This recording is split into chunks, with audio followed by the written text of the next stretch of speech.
अगर दीन की बात करूं तो दीन का कोई नॉलेज नहीं हो, लेकिन कोई ऐसी चीज सिखा दे जो आपने इतनी बुक पढ़ ली तो भी नहीं पता है, और कोई छोटा बच्चा आपको सिखा दे। मेरे घर में तो जितने मेरी ननंदों के छोटे छोटे बच्चे इतने अच्छे अच्छे से दुआ पढ़ते हैं, सारी दुआएं, मैंने कहा लगता है इनसे ही सीखनी पड़ेगी आधी दुआएं मुझे। तो इनको देखकर इतना अच्छा लगता है कि जब मैं इनको देखती हूँ ना मेरे घर में बच्चों को, तो मैं अपना फ्यूचर देखती हूँ उसमें कहीं ना कहीं कि when I have kids this is what I want to see, like यही मेरा प्रेजेंट है और यही मेरा फ्यूचर है, और इसी चीज से मुझे मोहब्बत है, और मैं चाहती हूँ मेरी आने वाली नस्ल भी इसी चीज से मोहब्बत करे, क्योंकि इसी में उनकी कामयाबी होगी। एंड उसके लिए मुझे ग्राउंड अभी बनाना जरूरी है, मुझे खुद स्ट्रांग रहना जरूरी है। मैंने लास्ट ईयर रमजान में चांद रात में नियत की, अब सब बंद, ओके, एंड दोस्तों को बताया नहीं था कि मेरी लाइफ में कितने चेंजेस आ रहे हैं, तो बेचारे तो कुछ तो आधे शौक से ही मर गए और कुछ अभी भी डाइजेस्ट नहीं कर पा रहे, और कुछ लोग मुझे देख के बोलते हैं हमको यकीन नहीं हो रहा तू वही लड़की है। मैंने कहा अल्लाह का शुक्र है।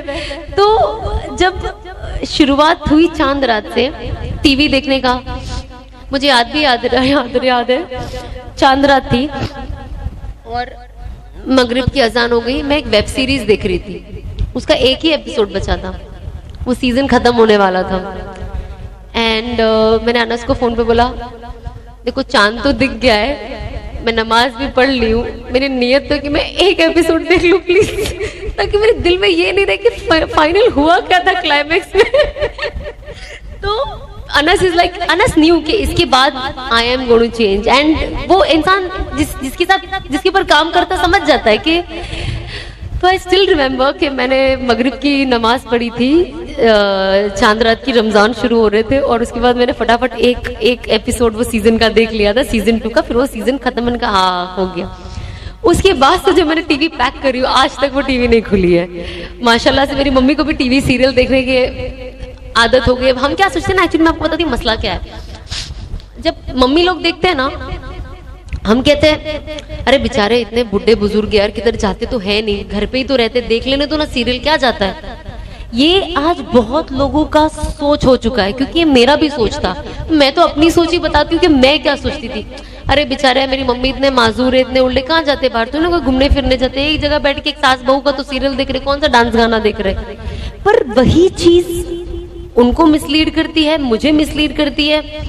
उनका नमाज का वक्त लेट होता है, कुरान शरीफ पढ़ने का उनके पास टाइम नहीं है, क्योंकि उनको सीरियल देखने से फुर्सत नहीं है।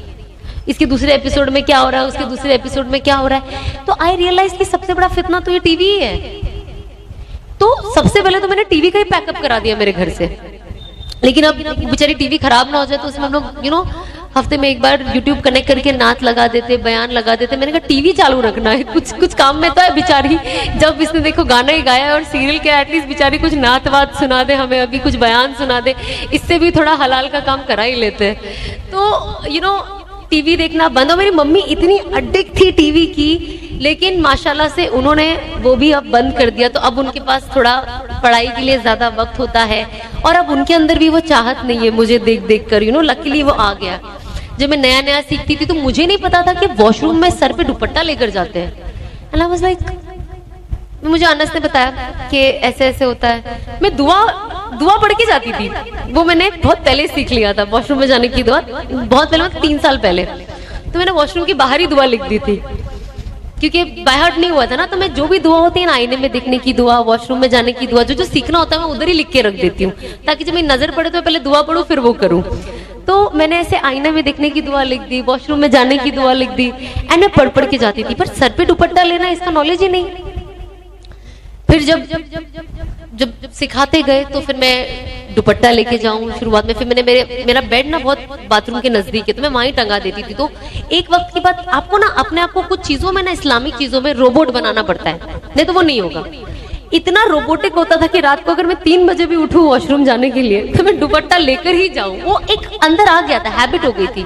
तो चीजों को ना कभी कभी हैबिट बनानी पड़ती है, वो इतने आसानी से नहीं आती है। तो मैं वो लेकर जाऊं। फिर पता चला कि यार वॉशरूम में तो जाके बात नहीं करना होता है किसी से। मैंने कहा अच्छा, मैं तो अंदर से आधी बात तो मैं वॉशरूम से करती हूँ। फिर ये चीजें मैं मेरी मम्मी को सिखाने लगी. मैंने कहा निको ऐसे नहीं करते, दुपट्टा लेके जाने का. मेरी मम्मी जब देखो दुपट्टा भूल जाए, जब देखो दुपट्टा, भाग भाग के अंदर जाके दुपट्टा पहना के आओ, बाथरूम के अंदर बेचारी अंदर लेके ले दुपट्टा. फिर आदत इतने टाइम से बात करने की थी बाथरूम में, तो अब कैसे रुकेगी, टाइम लगता है ना. अब मेरी मम्मी जब बाथरूम में जाए तो होता ना शैतानी चीजें ना, अंदर जाके मेरी मम्मी को सब याद आ जाए बाथरूम में कि सना को ये बोलना है वो बोलना है. मैं एक भी सवाल का उनका जवाब ना दूं, वो चिल्ला के उनके चिल्लाते रहे सना सना सना.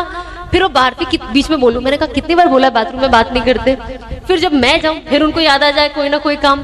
तो ये चीज सुनने में फनी लगती है बट ये प्रैक्टिस करने बहुत टफ है, बहुत इजी लगता है, बट अब ऐसे ये चीज मिस हो जाती है. ये मसला तो फिर शॉर्ट लाइफ में हमारे हो ही गया. अब मुद्दा आया, मैं अभी जस्ट इसके पहले ही बता रही थी, मैंने कहा पहले ऑफ कोर्स मैं हमेशा से मॉडेस्ट क्लोथ पर्सनली मेरे हिसाब से जो मॉडेस्ट होता था वो पहनती थी. शूट में ऑफ कोर्स यू नो आप एक जो भी कैरेक्टर प्ले करते हो सब बातें होती ना, ये तुम थोड़ी ना हो, ये तो तुम एक कैरेक्टर हो, असल में तो तुम अच्छे कपड़े पहनते हो पर ये कैरेक्टर तो दिख के आ रहा है ना टीवी पे, जिससे मैं कैरेक्टरलेस लग रही हूँ उसका क्या. घर पे मैं दुपट्टा पहन के बैठी रहूं लेकिन टीवी पे मैं स्कर्ट में दिखाई दे रही हूँ तो मैं तो फनी लगूंगी ना, कौन मेरी बातों का यकीन करेगा. अब क्या होता था ना, पढ़ाई तो मेरी पहले से चालू हो गई थी दीनी और हर फॉलो करना. अब कुछ चीजें ऐसी होती थी ना कि आप वो चीज की दावत नहीं दे सकते. क्यों नहीं दे सकते? क्योंकि आपके अमल में नहीं दिख रहा है. अब मेरे अमल में नहीं दिख रहा है तो मेरी बातों में जोर कैसा होगा. सामने वाला तो यही बोले ना पहले तू कर ले. मैं बोली यार तुम लोग के अच्छे के लिए बोल रही हो, तुम कर लो, मैं तो कर ही लूंगी पर तुम तो करो ना. क्योंकि मुझे कोई भी चीज पता चले ना हदीस के बारे में, कोई भी अच्छी चीज, छोटे छोटे अमल होते हैं, तो मैंने कहा मैं सोचती थी कि हमेशा मैं उसे फॉरवर्ड कर दूं. पर आई थिंक ये भी एक चीज थी जो मुझे 2019 में बहुत परेशान करती थी कि मुझे कुछ चीज डालनी होती थी, मुझे लगता था ये मैं पर्सनली कर रही हूँ लेकिन मैं ये नहीं बोल पा रही हूँ क्योंकि मेरा जाहिर अभी बराबर नहीं है. लेकिन प्रॉब्लम ये है कि ये करके शायद हाइपोथेटिकली शायद मेरी मगफिरत हो जाए, पर सामने वाले को ये पता नहीं ना कि मैं ये अमल भी कर रही हूँ, और वो जो मुझे देख रहा है जो मैं हूं नहीं वो कर रहा है, लेकिन जो मैं हूं वो नहीं कर रहा है. तो मैं तो मुनाफिक हो गई ना कि मैं अपने आप को कोशिश कर रही हूँ जन्नत की तरफ लेके जाने के लिए, लेकिन सामने वाले को जहन्नम में लेके जा रही हूँ क्योंकि मैं ये नहीं डाल सकती, क्योंकि सामने वाले को लगेगा कि यार ये खुद तो वैसा नहीं करती है. अब ये तो लाइफ में सबसे टफ डिसीजन होता है ना, जब आप चाहते हो कि आपको शेयर करो इस्लामिक बातें पर आप नहीं कर सकते हो. इससे ज्यादा टफ अब लाइफ में कुछ नहीं है मेरे लिए. अभी भी कुछ चीजें मुझे शेयर करने नहीं होती, मेरे पे चढ़ जाएंगे सब. मैंने कहा छोड़ दो इनको, समझने दो अपने आप. तो कुछ चीजें आपको पकड़ के रखना पड़ता है, पर आप सोचते हो कि यार आप मुझे देख के हर चीज मत करो, मैं प्रोसेस में हूँ यू नो. पर आप हर इंसान को अपना सोचना है. तो मैं जितना हो सकता है मैं शेयर करने की कोशिश करती हूँ. तो फिर जब जैसे जैसे आया, मैं अभी इनको बता रही थी अस्फियापा को कि हिजाब तो हमेशा से ही मुझे लेना था. मुझे हमेशा लगता था हिजाब वाली लड़कियां कितनी क्यूट लगती है. एंड जब मैंने ना मुस्तकिल 2 बयान सुने एक 2-3 दिन में, एक मौलाना तो बहुत रो के बयान करते हैं, हमारे इंडिया के नहीं है पर वो इतना रो के बयान करते, जब भी मैं उनको देखती हूँ मैं इतना रोकती हूँ, मुझे लगता है उनसे ज्यादा तो मैं रोती हूँ. तो मैं कहती हूँ कि यार ये मौलाना का बयान है, अभी रोने के लिए बैठ जाओ, क्योंकि दिल को छू जाती थी वो बातें यू नो. क्योंकि आप देखो चीज को देखने के लिए दो तो कोई छाती पीट के भी रोएगा तो आप नहीं रोगे, लेकिन अगर आप उसका फीलिंग समझोगे और आप अपनी जिंदगी को सही रास्ते पे, तो वो आपके अंदर फीलिंग आ जाती है, वो बहुत नेचुरल है. तो मैं उनको बहुत देखती थी, क्योंकि जब आपको दीन करेक्ट करना हो ना तो लॉजिक के साथ ना इमोशंस की बहुत ज्यादा जरूरत होती है. सिर्फ लॉजिक से आप अपना दीन स्ट्रॉन्ग नहीं कर सकते, उसके लिए इमोशन और फीलिंग होना जरूरी है. इमोशन ऑफ कुर्बानी जो हमारे अहले बैत ने दी है, जो हमारे नबी पाक सल्लल्लाहु अलैहि वसल्लम ने दी है, जो दूसरी कौमों में यू नो जो हम जहाँ शुरुआत से आए अगर आदम अलैहिस्सलाम से, तो कुर्बानी पे कुर्बानी. तो उसके लिए इंसान के अंदर थोड़ा जज्बात तो होना जरूरी है ना. अगर आप उनकी कुर्बानी के बारे में बात सुनकर आप रोगे नहीं तो फिर आप इंसान ही नहीं हो. तो इन जनरल जो भी कुर्बानी से रिलेटेड आता है एक इंसान के अंदर रोना आता है. जब मैं खुद पर्सनली कभी कभी सोचती हूँ जो चीजों की कुर्बानी दी है जो देने लायक ही थी वैसे भी, बट यू नो जब आप देखते हो कि आप बदल गए हो तो एक रोना आता है. तो आई थिंक वो जो रोना और इमोशन ना, ये वर्ड कुर्बानी के साथ जुड़ा हुआ है. आज जब मैं, मेरे जो कुछ दोस्त हैं, ऑफ कोर्स ईमान वाले भी, गैर ईमान वालों के लिए भी उतनी ही फिक्र करती हूँ मैं. जो मेरे दोस्त हैं, जो दोस्त नहीं भी है, जब मैं देखती हूँ मैं कहती हूँ यार मैं ऐसा क्या बोलूँ इसको कि ये इंडस्ट्री छोड़ दे. और सिर्फ इंडस्ट्री की बात नहीं है, सही दीन को पकड़ के रखे. जरूरी नहीं है इंडस्ट्री वाला ही गलत है. लोगों ने ना सिर्फ हलाल हराम इंडस्ट्री, एंटरटेनमेंट, हीरो हीरोइन से ही रखा है, बाकी और कोई प्रोफेशन में इनको ये नहीं दिखता है, जो गलत है. हर चीज में ये जुड़ा हुआ है. तो हमें जिंदगी सही तरीके से, कोई भी प्रोफेशन हो, हमें ये रुख इख्तियार करना है. तो मुझे ऐसा लगता है, ये दोस्तों को मैं जानती हूँ एंड मैं इनके ईमान के लिए फिक्र भी करती हूँ, पर मैं ऐसे क्या करूँ जो मैं इन तक पहुंचूं, और मैं ऐसा क्या बोलूं. मैं अल्लाह से रोज दुआ करती हूँ कि अल्लाह कुछ लोग जिनको मैं नहीं जानती हूँ मुझे उनसे जुड़ा दे, और मेरे अंदर से ऐसी बातें निकाल कि बस वो उनके फायदे के लिए हो. भले मैं बोल रही हूँ, भले मेरी जुबान रख, ऑफ कोर्स मेरी जुबान रख ताकि मेरी भी मगफिरत हो जाए, बट ऐसा कुछ निकाल के बस ये बंदा बदल जाए और आपसे मोहब्बत करने लगे और आपके पास आ जाए. क्योंकि इसमें ही मेरी बड़ी जीत होगी कि मेरी एक और बहन या मेरा एक और भाई जहन्नम से बच गया और जन्नत की तरफ चला गया. फिर वो अपनी मेहनत करते रहे. एटलीस्ट एक पहला होल्ड जरूरी है. तो ये सारी चीजों को देखिए ना, बहुत ज्यादा तकलीफ होती है मुझे आज भी, क्योंकि जिन लोगों को आप अच्छा दोस्त यार समझते हो, जो आपसे इतने ऐसे थे, आज उनको देखते हो आप, तो कभी कभी मैं देख के, ऑफ कोर्स उनके लिए हम हर वक्त दुआ करती हूँ कि अल्लाह इन्हें हिदायत दे, बट साथ ही साथ मैं अल्लाह का शुक्र करती हूँ कि अल्लाह ये मैं थी कुछ महीने पहले, ये अगर मुझे आपने हिदायत नहीं दी होती तो आज मेरा भी यही हाल होता. मैं ऐसी ही घूम रही होती, ना मेरे पे पर्दा होता, ना मैंने हिजाब लिया होता, मैं ऐसी नाच गाना वीडियो बना के इंस्टाग्राम पे डाल रही होती. अल्लाह का शुक्र है कि आपने मुझे चुना. अल्लाह का शुक्र है कि आपका शुक्र है कि आपने मेरे अंदर वो तलब दी, क्योंकि मेरे अंदर तलब नहीं होती तो कोई चीज सीखने की चाहत ही नहीं होती. सीखने की चाहत नहीं होती तो हिदायत कहां से आती. तो हिदायत के लिए तलब होना बहुत ज्यादा जरूरी है. तो ये चीज हमेशा मैं देखती हूँ और अल्लाह से शुक्र करती हूँ, और हमें हमेशा अल्लाह से आफियत मांगनी चाहिए कि अल्लाह हमें दोनों जहां की आफियत दे, सिर्फ दुनिया की आफियत नहीं दे. क्योंकि हमें दुनिया में तो हर किसी को राहत और आफियत चाहिए, बट साथ ही साथ हमें आखिरत की चाहिए. तो हमें कोशिश करनी चाहिए कि हम अल्लाह से वो मांगते रहे. जैसे पहले ऐसा होता था कि जब शादी का वक्त नजदीक आता तो ही अच्छा हस्बैंड मांगने का, शादी हो जाती तो ही अच्छा बेबीज मांगने का. लेकिन मैंने रियलाइज किया नहीं, ये आपको पहले से ही मांगना है. कि पहले से ही आप ये सोच रखो कि मुझे एक नेक शौहर मिले. अब मैं पहले नेक शौहर मांगती थी, फिर मुझे ऐसा लगता था कि यार जब मैं खुद ही नेक नहीं हूं तो अल्लाह मुझे क्यों नेक शौहर देगा. ये हमें भी सोचना जरूरी है. सिर्फ नेक के लाभ हटा दो आप. अगर आप झूठे हो, आप अल्लाह से बोलोगे अल्लाह मुझे ऐसा शौहर दे जो झूठ ही नहीं बोलता, पर आप सुबह से शाम झूठ बोलते हो, तो यार अल्लाह आपको तो ना सच्चा शौहर देगा, वो झूठा ही देगा ना, वो भी आपसे तो 4 कदम आगे होगा. तो हम जो दुआ अपने पार्टनर के लिए मांगते हैं ना, हमें सबसे पहले क्या करना है, अपने ऊपर अमल करना है. तो जब मैं हमेशा अल्लाह से मांगू ना कि अल्लाह मुझे नेक शौहर दे, और मुझे हमेशा से, आप यकीन नहीं मानोगे, ये लाभ मैं हमेशा से सोचती थी. जब मैं देखती थी ना मेरे घर में मौलाना कुछ पढ़ाई के लिए आते, मैंने ऐसे बहुत सारी चीजें करी है. जब हम तो पढ़ते नहीं थे, बस बच्चों को जमा करो और खत्मे कुरान करो, और हमारे घर में जितने भी मरहूम है, ये जो इन्होंने 2-4 सफ़े छोड़ के पढ़े हैं, हम ये बख्शेंगे इन्हें. बच्चे तो वही करते हैं, और हम बुलाते भी बच्चे ही थे पढ़ने. बच्चों ने 2 पेज की गुल्ली मारी. इतने जल्दी तुम लोगों ने कुरान शरीफ पढ़ कैसे लिया. तो मैंने बहुत सारी चीजें देखी. आई रिमेम्बर, बोलना नहीं चाहिए, अल्लाह माफ करे, बट सूरा बकरा कहते पढ़ने, घर में पढ़ने से रोजी आती है. हम तो नहीं पढ़ सकते रोज सूरा बकरा, मैं काम भी करती थी. तो मेरे कोई आते थे सूरा बकरा पढ़ाने में 10 मिनट कभी 10 मिनट में पढ़े. मेरे को कभी ऐसा लगता था कि मैं आपके सामने बैठ रही हूँ, दुपट्टा डाल के, आप पढ़े जरा, मैं देखो आप पढ़ क्या रहे हो, मैं भी खोल के देखती. आपने इतना फास्ट कैसे पढ़ लिया. इम्पॉसिबल है ना. 20 से 25 मिनट मिनिमम लगता है. एटलीस्ट आप ऐसा तो पढ़ो कि अल्लाह को पता चले कि आप क्या पढ़ रहे हो. जब अल्लाह को पता ही नहीं चलेगा तो फिर रोजी कैसे आएगी. उन्हें क्या पता आप सूरा बकरा पढ़ रहे हो. ले ट्रेन, फास्ट ट्रेन, उससे भी फास्ट.